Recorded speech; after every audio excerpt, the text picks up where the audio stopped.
বিসমিল্লাহির রহমানির রহিম।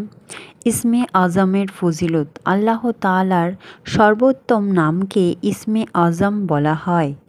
এই নাম পাঠ করে আল্লাহর কাছে যে বিষয়ে দোয়া করবেন ইনশাআল্লাহ এই দোয়া আল্লাহ তাআলা কবুল করবেন। এই নামটি যে বেশি করে পাঠ করবে দুনিয়ার সবাই তাকে ভক্তি শ্রদ্ধা করবে ও তার মর্যাদা শান শওকত বৃদ্ধি পাবে। যে ব্যক্তি এই নামটি প্রত্যহ পাঠ করবে পরকালীন মঙ্গল নসিব হয়। ইসমে আজম। বিসমিল্লাহির রহমানির রহিম।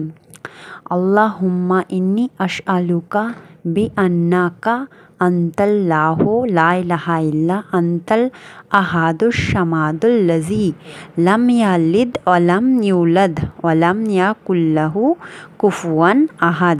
আল্লাহুম্মা ইন্নী আসআলুকা বিআন্না লাকাল হামদু লিল্লাহি ইল্লা আনতাল হান্নানুল মান্নানু বাদিউস সামাওয়াতি ওয়াল আরদি ইয়া যাল জালালি ওয়াল ইকরামি ইয়া হাইয়্যু ইয়া কাইয়্যুমু আসআলুকা ওয়া ইলাহুকুম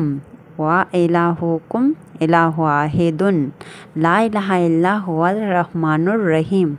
আলিফ লাম মিম। আল্লাহু লা ইলাহা ইল্লা হুয়াল হাইয়ুল কাইয়্যুম লা ইলাহা ইল্লা আনতা সুবহানাকা ইন্নী কুনতু মিনাজ